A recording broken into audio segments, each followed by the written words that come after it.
Kalau tulisan kita rapi, sudah dia baca, langsung kasih A, ya kan? Di garis pinggirnya, ya kan? Dikasih warna, pakai, pokoknya indah. Senang orang membacanya, tidak perlu dilihat isunya, langsung kasih A.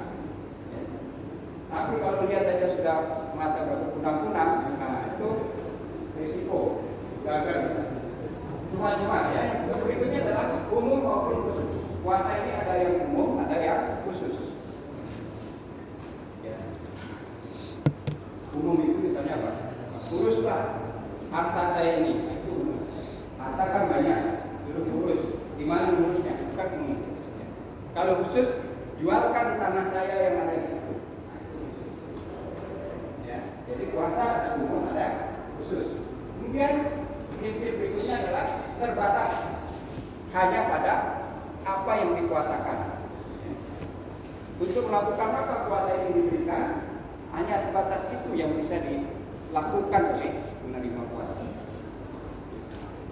Contoh, dalam surat puasa itu dia tidak disebutkan penerima puasa ini untuk mengajukan bukti, ya kan? Surat puasa berperkara hanya mengajukan jawaban, tapi tidak mengajukan bukti. Lalu ketika itu dibaca oleh lawan, diajukan bukti, lawan bisa mengajukan keberatan. Puasa tidak punya kewenangan mengajukan bukti. Gimana? Gagal nanti penanganan perkara. Kan tidak ada bukti yang bisa diajukan.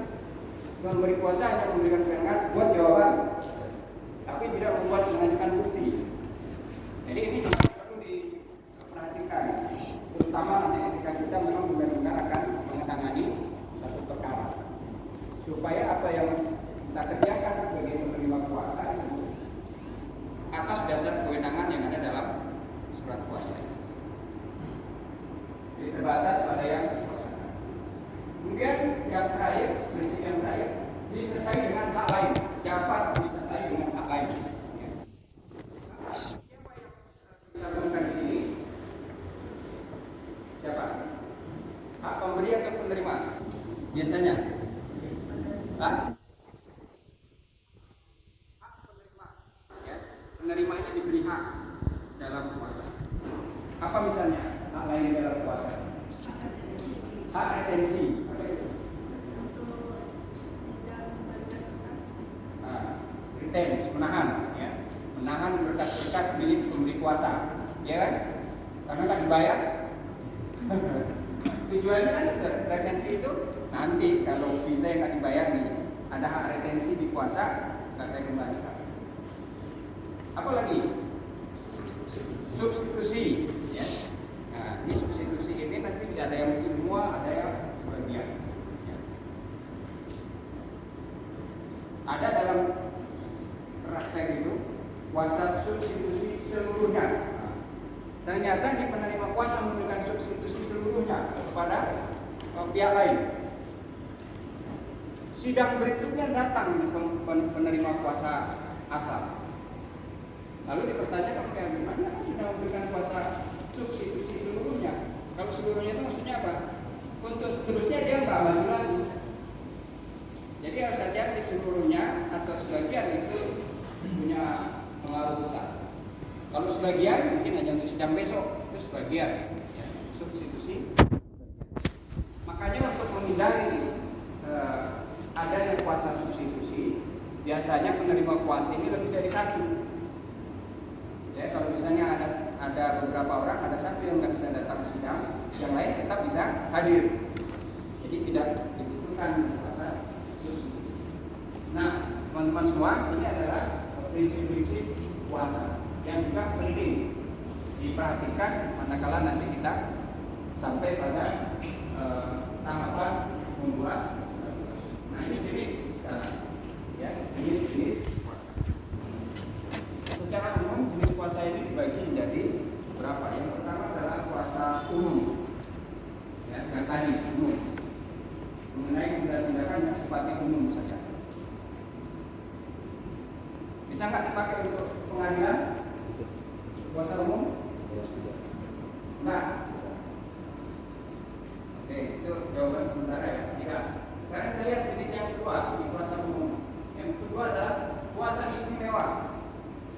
kuasa yang pada prinsipnya untuk melakukan sesuatu perbuatan yang mana perbuatan ini hanya bisa dilakukan oleh pemberi kuasa. Ya. Apa? Bisa mengucapkan ikrar talak. Siapa yang punya hak itu? Siapa, Pak? Suami. Nggak boleh diwakilkan, itu prinsipnya. Atau kalau dalam perkara Israel itu mediasi. Mediasi itu walaupun ada kuasa, hakim mediator itu selalu meminta prinsipalnya datang. Jadi maksudnya tidak boleh diwakilkan. Nah, ini berhubungan dengan persoalan hati kan. Jadi kadang-kadang pengacaranya dianggap pengacau nih. Sehingga orang bercerai. Nah, ini masalah. Gara-gara ada pengacara minta cerai. Jadi sekarang pengacara nggak boleh ikut. Kami dalam banyak kasus perceraian itu tidak pernah dibolehkan ikut mediasi. Yang dipanggil hanya suami dan istri saja. Nah, ini adalah kuasa istimewa. Misalnya jual beli tanah. Yang boleh menjual tanah itu kan yang punya. Nah, di dalam praktek jual beli ada nggak yang di kantor notaris? Nah, ada. Jadi notaris nggak ya? Yang di kantor notaris ada? Nggak ada? Nah, itu kalau di kan ada kuasa jual, ya kan? Kuasa jual itu kan sebenarnya itu kuasa istimewa untuk menjual harta seseorang diberikan kepada kuasa. Kemudian yang ketiga, kuasa khusus. Khusus diberikan mengenai tindakan atau hal khusus untuk kepentingan pemberi kuasa, misalnya untuk menghadap ke pengadilan. Nah, dari tiga jenis kuasa ini, mana surat kuasa yang tepat untuk kita buat untuk kepentingan menghadap ke pengadilan? Surat kuasa khusus. Ini bukan kata saya, ini kata pasal 147 ayat 1 RBG. Harus dengan surat kuasa khusus. Nanti gimana bikinnya? Judulnya surat kuasa khusus atau gimana? Nah, ya. Tapi yang jelas surat kuasa untuk menghadap ke pengadilan adalah surat kuasa khusus. Oke, ini jenis kuasa. Ada tanggapan? Sampai di sini. Kalau ada yang mengajar, bisa kita pendek. Baca ayat 12:4. Menurut saya kurang. Oke, sekarang kuasa menghadap pengadilan ya. Nah, ini lagi-lagi hubungannya nanti dengan ujian. Karena dimana-dimana PKPA ini kan tahap berikutnya adalah ujian ya. Dalam rangka mempersiapkan diri menghadapi KUPA, ini perlunya PKPA. Salah satunya adalah bagaimana membuat surat kuasa. Kuasa untuk menghadapi di depan pengadilan ini adalah atau tergolong kuasa khusus. Tetapi yang harus kita ingat, kuasa khusus ke pengadilan atau menghadapi di depan pengadilan ini ada tiga. Modelnya ada tiga. Yang pertama adalah dilakukan secara lisan. Yang pertama, bagaimana bentuknya kuasa lisannya? Prinsipal datang ke pengadilan, menyampaikan kepada pengadilan, saya mau menggugat, tapi nanti saya diwakili oleh bapak advokat ini. Tidak ada surat kuasa di lisan. Tidak pula ada gugatan yang menyebutkan dia diwakili oleh kuasa. Nah, oleh panitia pengadilan dicatat dalam berita acara bahwa penggugat itu memberikan kuasa kepada advokat secara lisan. Jadi tidak ada surat kuasa. Lisan saja disampaikan oleh prinsipal kepada pengadilan. Dicatat dalam berita acara, maka dia sudah dianggap sah sebagai kuasa menghadap pengadilan. Yang kedua, kuasa yang ditunjuk dalam surat gugatan. Ditunjuk. Apa maksudnya ditunjuk ini? Ada nggak yang tahu? Ditunjuk dalam gugatan disebutkan Jadi ini nggak ada surat kuasa nih dalam gugatan yang dibuat. Berarti dibuat oleh siapa nih surat gugatannya? Oleh penggugat ya, oleh prinsipal. Dalam gugatan yang dibuat oleh prinsipal itu disebutkan bahwa gugatan saya ini saya berikan kuasa kepada siapa dalam gugatan. Sebutkan siapa penerima kuasanya. Nah ini yang kedua, ya, ditunjuk dalam surat gugatan. Untuk seterusnya nanti sidangnya dihadiri oleh penerima kuasa yang ditunjuk dalam surat gugatan. Yang kedua kan. Sekarang yang ketiga adalah dengan surat kuasa khusus. Ya. Berarti ada dua dokumen nanti yang disiapkan. Satu surat kuasa, satu lagi gugatan kalau untuk mewakili sebagai penggugat, atau jawaban kalau kita mewakili sebagai penggugat. Jadi ada tiga. Sekarang kita tinggal pilih kalau dalam praktek yang lazim. Yang lazim yang biasa dipakai surat. Lihat slide berikutnya. Ya, ini ketiganya harus dicatat atau tertulis. Itu prinsip. Makanya tadi dibilang dengan apa namanya harus ditegaskan secara tertulis atau dicatat. Dalam praktek yang lazim dilakukan itu adalah dibuat secara terpisah khusus dengan surat kuasa khusus, kemudian terpisah dia dengan surat gugatan. Nggak tahu ini apa pertimbangannya, mungkin karena ya untuk menunjukkan pengacara ini kerjaannya banyak lah gitu kan, kuasa gugatan. Lalu yang kedua itu memberi waktu pemberi kuasa ini bernafas mencari fee. Ya kan, dengan surat kuasa tunggu nih dibayar atau enggak, kalau belum dibuat surat gugatannya.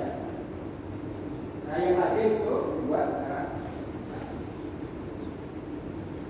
Nah ya ini poin yang tadi berkaitan dengan persoalan yang di awal kita sampaikan. Dalam praktek surat kuasa khusus dibuat baik untuk mewakili maupun untuk mendampingi prinsipal. Ini perdata ya. Kalau pidana kan tadi sudah jelas, nggak bisa menerima kuasa ini mewakili terdakwa, hanya mendampingi. Dalam acara perdata, pernah nggak mendengar penerima kuasa ini mendampingi prinsipal? Pernah nggak? Kalau di MK ya, di MK itu KPU itu didampingi oleh kuasa. Tapi yang saya tanyakan ini adalah aturannya ada nggak bahwa kuasa ini bukan hanya mewakili tapi juga mendampingi. Nah, nanti periksa peraturan Mahkamah Agung nomor 2/2015. Ada yang tahu tentang apa? Tadi saya dengar bocoran sudah ada membahas tentang gugatan ya. Ada nggak membahas perma ini? Nah, mungkin ada sesi lain. Ini perma tentang tata cara pemeriksaan gugatan sederhana. Jadi ada gugatan sederhana. Gugatan sederhana itu apa? Gugatan yang prinsipalnya one by one. Satu penggugat, satu tergugat. Yang kedua, tuntutan materialnya itu tidak lebih dari 500 juta. Gugatan sederhana. Terkait dengan gugatan sederhana ini diatur dalam pasal 2, pasal 4 ayat 4 bahwa para pihak ya, wajib hadir baik didampingi atau tidak oleh penerima kuasa. Nah, artinya apa? Prinsipal itu harus hadir ya. Tidak boleh diwakili dalam gugatan sederhana. Beberapa waktu lalu kami baru menangani kasus. Tergugatnya itu sebuah perusahaan. Gugatannya sederhana. Dia tidak datang. Pimpinan itu hakim kita harus hadir. Karena ini gugatan sederhana. Bayangkan ini masyarakat biasa bisa menghadirkan pimpinan perusahaan besar. Biasanya kan yang datang wakilnya aja. Ini harus datang ya langsung. Representasi dari perusahaan. Jadi terjawab sudah masalah tadi bahwa kuasa itu bukan hanya mewakili tapi juga untuk mendampingi. catatan sederhana.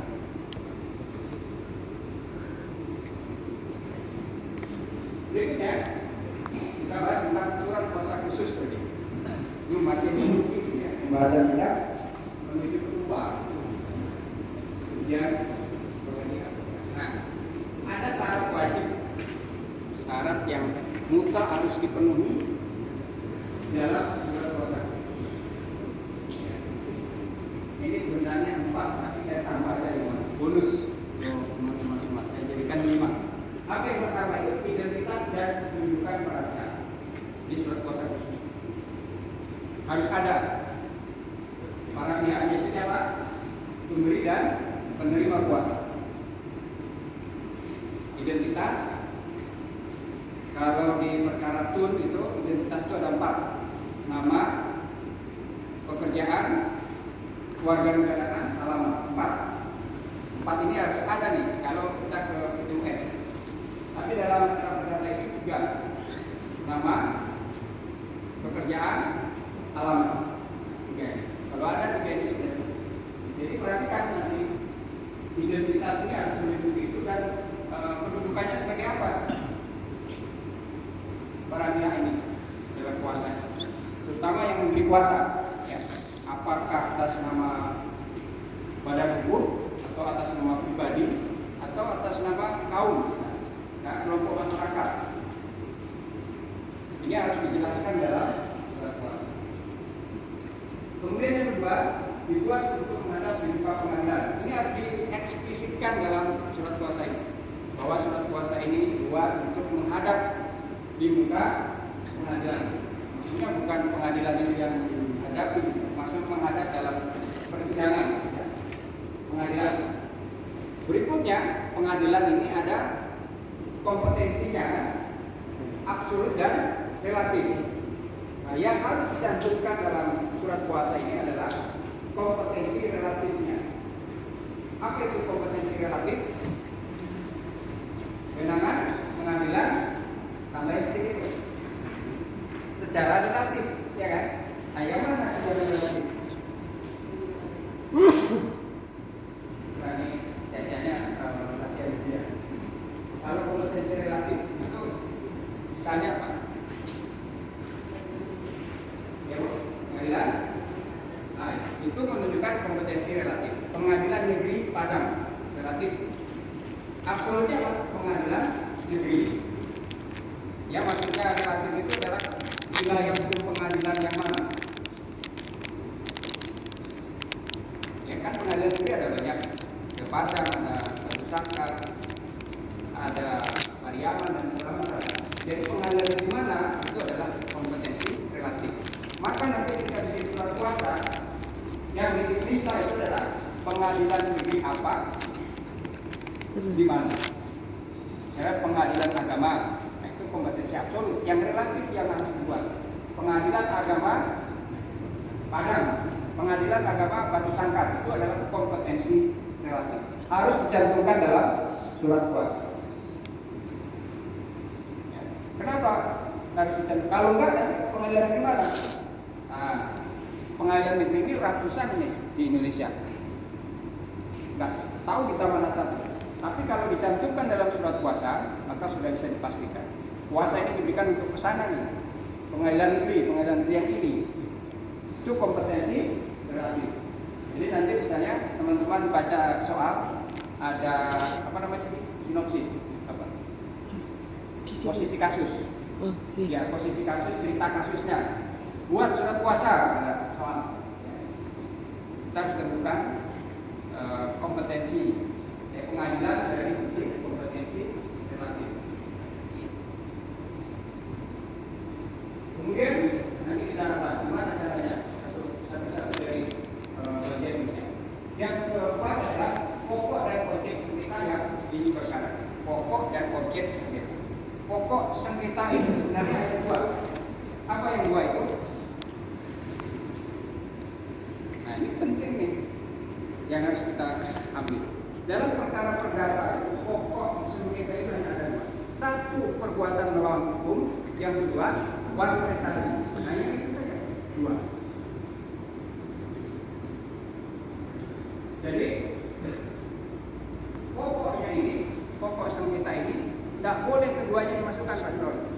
dalam surat kuasa. Harus salah satu. Kalau memasukkan keduanya, NU. Karena prinsip dua pokok sengketa ini berbeda antara melawan hukum dengan manifestasi. Beda, nggak bisa dijadikan satu. Nanti kalau bikin gugatan juga nggak boleh dijadikan satu. PMA dan manifestasi. Tentukan di PMA atau manifestasi, kemudian objek sengketa yang diperkarakan. Objek ini sebagian besar kawan-kawan itu mengatakan objek itu tanah, harta. Sebenarnya objek itu bukan itu. Kalau dia PMA, PMA-nya apa? Nah itu maksudnya. Kalau dia melawan hukum, bentuk melawan hukumnya apa? Menguasai tanah, ya kan? Tanpa hak, itu objek. Kalau pokoknya adalah melawan hukum, objeknya bentuk dari melawan hukum. Nah ini yang dimaksud dengan objek. Baru yang kelima, tanggal ditandatangani pemberi dan penerima kuasa, tempelin meter yang cukup. Ini surat kuasa dalam rupa kalau nggak ada nomor 5, nah lulus. Harus pakai meterai. Meterainya harus cukup. Berapa cukupnya? 10.000. Kalau dulu 6.000, sekarang sudah 10.000. Kasih tanggal, tanda tangani pemberi dan penerima kuasa. Jadi jangan nanti kalau bikin surat kuasa itu di bawah itu ada pemberi dan penerima ditandatangani, kasih meterai, kasih kotak, tulis di situ meterai 10.000. Harus dibuat itu, Pak Imron. Kalau nggak apa namanya, 0 nilai surat kuasa kita. Itu yang soal desa yang pertama bikin surat kuasa. Kemudian syarat pilihan. Ini pilihan ini boleh ada, boleh tidak. Ya. Berarti sudah terjawab kata-kata apakah penerima kuasa harus tanda tangan? Nah. Itu sudah. Ya. Ini perlu penjelasan ini soal ini. Ya. Prinsipnya secara teori, ya, surat kuasa itu tidak harus ditandatangani oleh penerima. Kenapa? Karena ini adalah perbuatan sepihak. Secara teori. Tapi ini dalam praktek, Pak, termasuk dalam ujian. Dalam ujian itu penerima kuasa harus tanda tangan. Dalam persidangan selalu hakim itu meminta ini mana tanda tangan penerima kuasa. Mungkin secara harfiahnya itu secara pemikirannya Pak, kalau ditandatangani berarti si penerima kuasa itu menerima. Mungkin itu pembuktiannya Pak. Bisa jadi karena juga ini adalah persetujuan, perjanjian. Yang namanya perjanjian tentu kesepakatan dua pihak.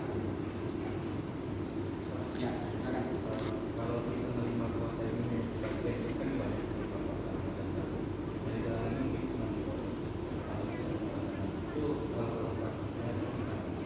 ya. Yang menerima itu ada 5 atau 6 orang, tapi yang tanda tangan itu dalam praktek diminta, ditanya, harus dicantumkan, ya, berapa penerima kuasa. Lain halnya nanti ketika surat gugatan. Surat gugatan ini kalau penerima kuasanya ada 6 orang. Surat gugatan berapa orang yang harus tanda tangan? Boleh 1 atau harus semuanya? Tergantung surat kuasanya. Nanti kalau surat kuasa dibilang baik sendiri maupun bersama-sama, boleh. Jadi itu perlu disiasati kita banyak. Kan kadang-kadang pengacara ini ada juga yang sibuk kan. Kadang-kadang itu pada waktu dibutuhkan tanda tangannya dia nggak ada. Nah, kalau surat kuasa itu nggak ada dibunyikan baik sendiri maupun bersama-sama, nggak bisa yang harus semuanya tanda tangan. Kalau dicantumkan satu aja cukup. Ya kan sendiri. Tapi kan surat kuasa itu kan diberikan kepada kepada Imron dan rekan gitu Pak. Ya. Jadi Imron aja mewakili, kan dia ada ketentuannya Pak. Mewakili apakah harus juga semua rekan-rekannya tangannya? Karena di situ kan dia memberikan kuasa kepada law firm-nya, bukan kepada menunjuk orangnya Pak. Ya. Ya kalau teorinya nggak masalah. Bahkan nggak tanda tangan pun Imron nggak apa-apa. Tapi dalam prakteknya nih, prakteknya itu selalu ditanya. Bahkan ketika tanda tangannya beda, itu ditanya, ini kok bisa beda tanda tangan? Ada, pernah terjadi. Dicek semua dokumen, satu penerima kuasa ini tanda tangan tidak sama. Tidak sama tanda tangannya. Orangnya namanya sama. Ditanya oleh hakim, ini saudara namanya siapa? Ini tanda tangan Anda semua. Iya Pak. Kok beda? Nah, dia jawab, iya Pak. Kadang-kadang saya kalau lagi bad mood tanda tangannya nggak bagus. Kalau lagi good mood bagus. Jadi ini tanda tangan Anda semua yang beda dia. Karena diakui ya berarti sama. Cuman kan dipertanyakan oleh hakim kok bisa beda. Jadi sebaiknya ya supaya nanti tidak timbul perdebatan. Kita hindarilah perdebatan dengan hakim misalnya. Surat kuasa ini hanya beberapa yang tanda tangan, sementara yang menerima itu banyak. Ya. Lain halnya kalau nggak dicantumkan penerima kuasa, nggak ada masalah kan kita bisa berdebat aja. Iya ada kewajiban penerima kuasa tanda tangan. Loh ini kalau ada 1-2 yang tanda tangan, kenapa kok yang lain nggak? Nambah energi kan kita.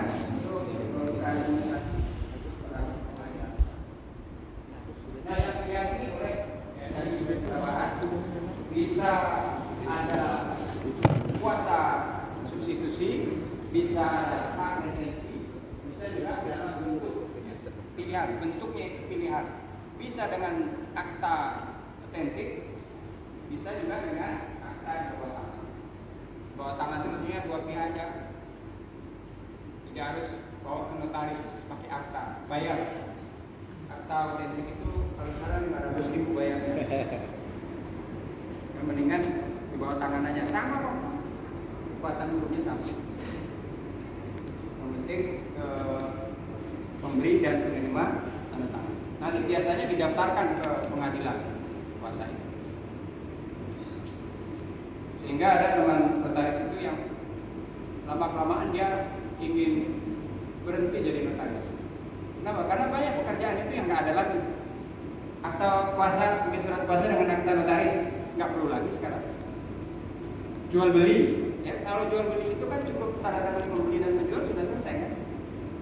Jadi lama-kelamaan notaris nggak ada nih. Akhirnya belakangan dia ikut PKPA. Ikut PKPA, lulus lagi. Ya. Gelombang sebelumnya itu banyak notaris itu yang ikut PKPA. Mungkin dia mau banding setir jadi advokat. Nah ini jangan salah ya teman-teman semua. Antara notaris dan advokat ini saya nggak mau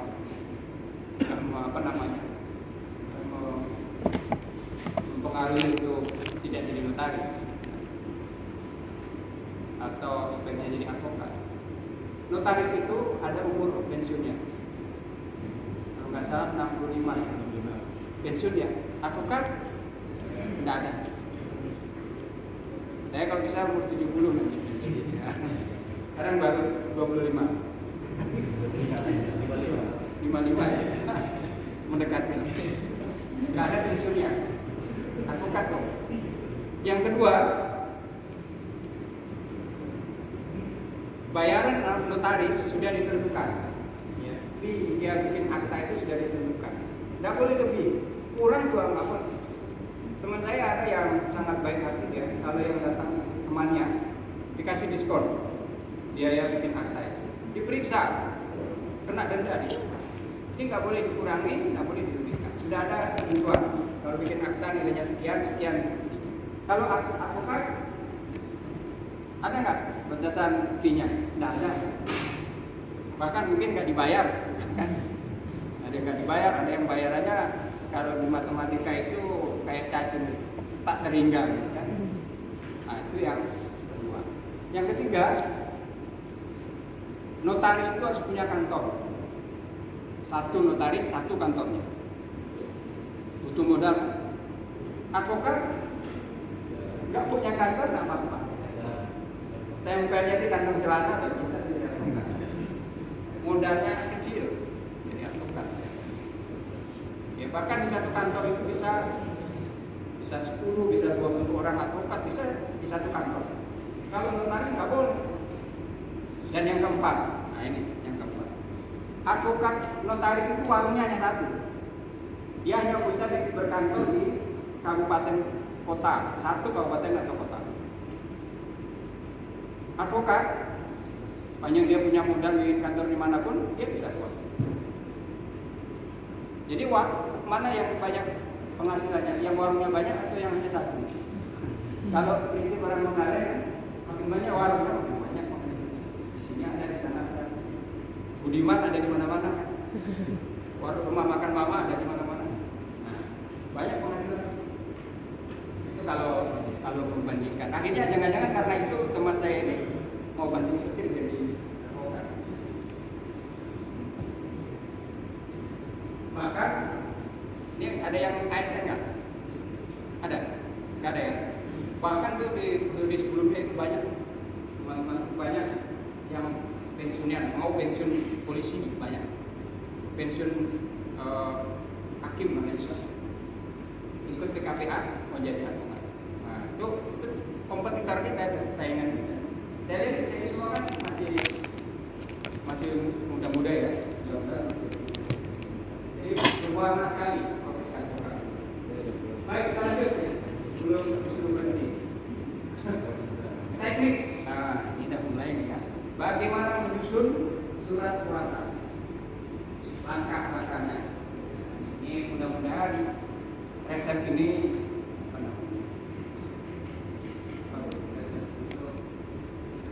mudah-mudahan bagus. Yang pertama, ketika kita membaca satu kasus lah, ya, atau membaca soal, kita harus bisa tentukan ini apa namanya, pokok sengketanya apa. Harus bisa kita tentukan. Oh ini PMA, oh ini kontestasi. Harus bisa kita tentukan dulu. Jangan bikin surat kuasanya dulu. Yang kedua, kalau PMA apa PMA? Kalau kontestasi apa? Jadi kontestasi itu disebutkan bentuknya, misalnya melanggar kewajiban dalam perjanjian, apa bentuk kewajiban yang dilanggar, atau melakukan ingkar janji ya, terhadap perjanjian apa. Itu yang pertama ditunjukkan. Sudah dapat ini, kalau belum jangan lanjut. Ini harus diselesaikan dulu. Biarlah selesai surat kuasanya. Kedua, rumuskan apa objeknya. Nah, yang tadi kan pokoknya, sekarang objeknya. Misalnya ini melawan hukum. Apa yang melawan hukumnya apa? Si A, ya, misalnya menguasai atau menyerobot tanah milik si B secara tanpa hak. Nah, itu yang dimaksud dengan objek sebenarnya. Nah, kalau dia objeknya itu berupa tanah, disebutkan sekalian di mana letaknya, berapa luasnya, ya, batas-batasnya harus disebutkan. Jadi kalau batas-batas objek sengketa berupa tanah itu nggak jelas, kabur, ujungnya nanti pengugatan, itu gugatan. Ya, jadi memang yang harus ditentukan dulu untuk bisa membuat surat kuasa itu masalahnya. Kalau objeknya tanah, harus tahu di tanahnya batasnya apa. Karena nanti akan berimplikasi pada kekaburan objek. Kekaburan objek berpengaruh pada kejelasan gugatan. Gugatan tidak jelas akan menyatakan. Lalu identifikasi dan melengkapi identitas pihak-pihak. Kalau surat kuasa berarti selain identitas pemberi dan penerima, yang harus ada adalah identitas pihak-pihak. Kalau dia penggugat atau tergugat, itu bisa person, orang, bisa juga institusi atau badan usul. Kalau dia orang, yang tadi identitasnya, nama lengkap, kemudian alamat, pekerjaan. Mau tambah yang lain boleh, tapi yang tiga ini harus ada. Mungkin agama, kewarganegaraan, pendidikan, tapi 3 ini wajib ada. Sedangkan kalau dia badan hukum, ya, ini harus disebutkan jabatannya. Jabatan dari badan hukum ini misalnya apa? Kalau yang kita gugat itu kepolisian. Nah, kepolisian mana? Polsek. Siapa pimpinan polsek? Siapa? Kapolsek. Jadi Kapolsek Padang Utara. Jadi bukan polseknya tapi Kapolsek kepala. Atau kalau dia perusahaan, kalau PP itu siapa? Direksi. Hah? Direksi atau direktur. Ya.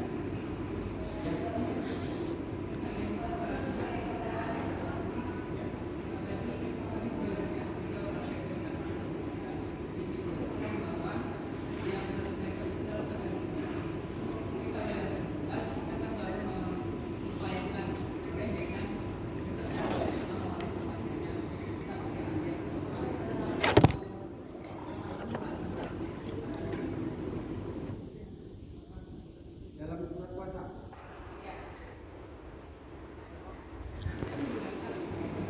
Gugatan, itu gugatan ya. Ya. Kalau menurut saya sebenarnya kalau tidak jelas tergugatnya, kalau penggugat kan misalnya ini kuasa penggugat kita kan sudah jelas pasti kita tahu. Tapi kalau penggugat kita mungkin tidak tahu. Kalau tidak jelas tergugatnya,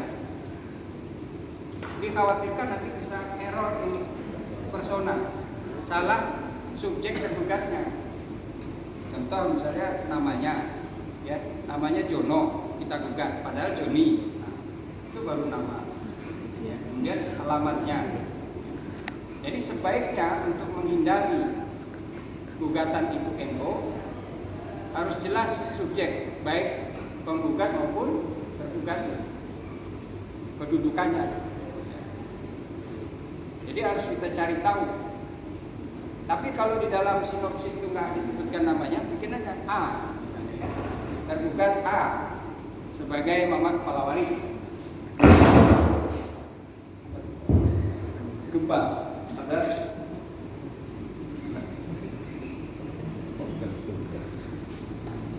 ya, jadi kalau ya boleh aja sih, tapi kalau saya cenderung menyarankan itu sejak bahkan dalam surat kuasa itu sudah dijelaskan, dia eksplisitkan siapa. Karena kalau misalnya nanti itu kita tidak buat dari awal, berarti kan kita nggak punya bukti ketika kuasa dan gugatan itu dibuat. Padahal sebenarnya ketika kita memutuskan akan membuat gugatan atau jawaban, itu yang memberikan kuasa kepada kita itu sudah memberikan bukti-bukti kan. Kita sudah tahu ini. Sebagai contoh, di gugatan itu batasnya berbeda versi dari antara penggugat dengan tergugat, beda versi. Kita ini kuasa tergugat, setelah dilihat gugatannya tidak sama menurut tergugat, bukan ini batasnya Pak. Kan kita harus membuktikan itu, harus yakin bahwa memang batasnya beda. Salah satunya bagi kita lokasi kita cek di batasnya antara selatan timur barat. Karena nanti ketika pemeriksaan setempat itu di cross check oleh hakim, gugat batas objek siapa yang benar. Kalau batas objeknya yang benarnya tergugat, maka gugatan penggugat NO kabur gugatannya karena objeknya nggak jelas. Maka itu pentingnya identitas baik penggugat maupun tergugat itu dibutuhkan. Ya permasalahannya dari gini Pak, yang namanya kita menggugat seseorang Pak. Tergugat itu terkadang kan udah berlawanan dengan kita sebenarnya, walaupun sebelumnya ada hubungan.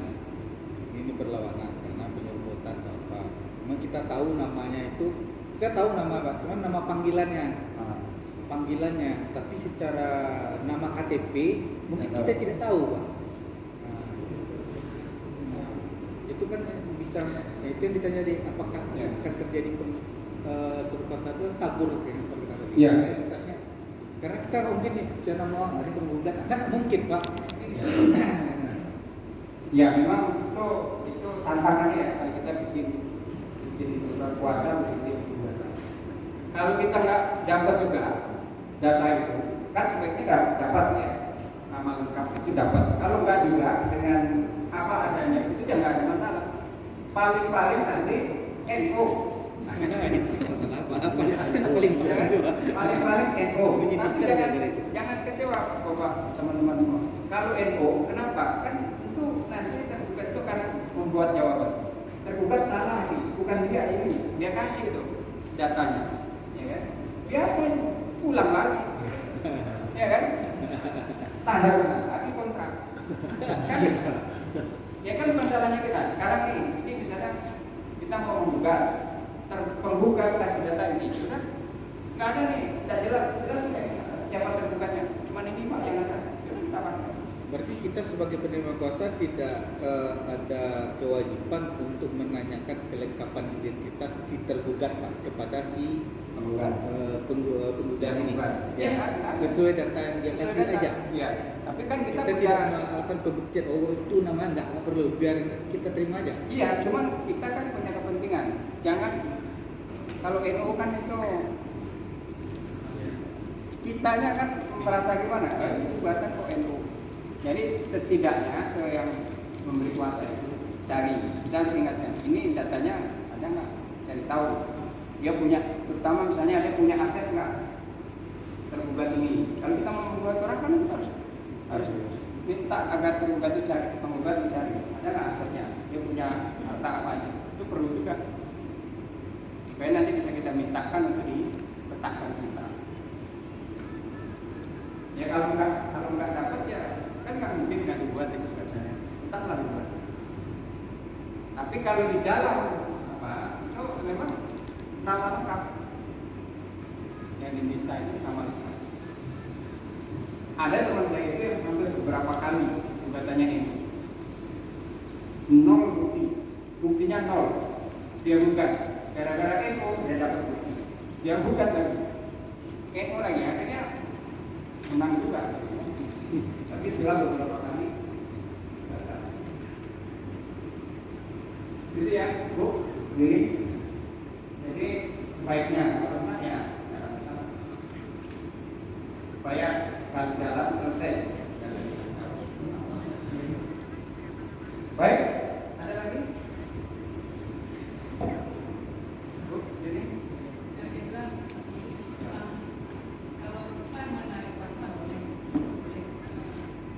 menarik dari siapa kita sebagai kita penerima. Ini pertanyaan ini nanti jawabannya di bagian akhir. Kita simpan dulu ya, karena ada kaitan juga dengan hal yang lain.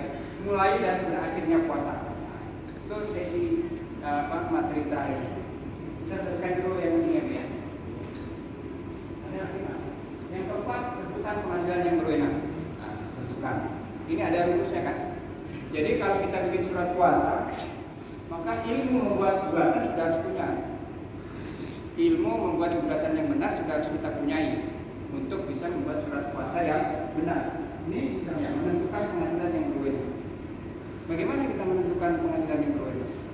Dilihat dari Domisili tergugat. Kalau tergugatnya lebih dari satu,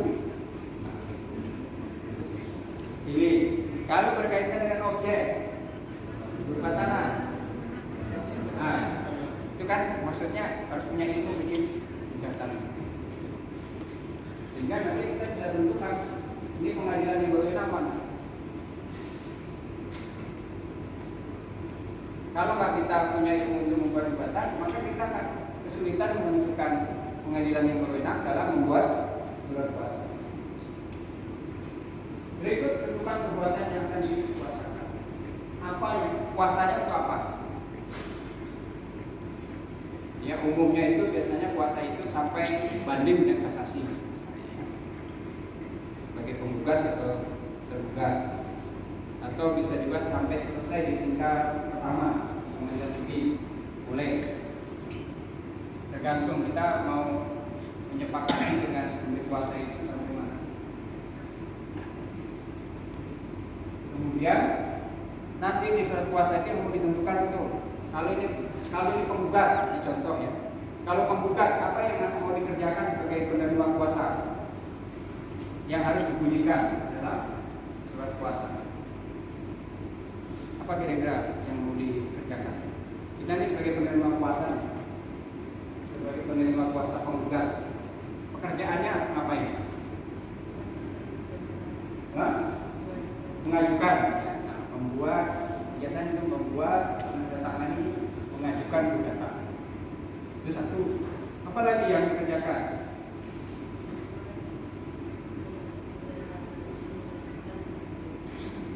Replik, ya. Kalau penggugat, replik kan, gugatan.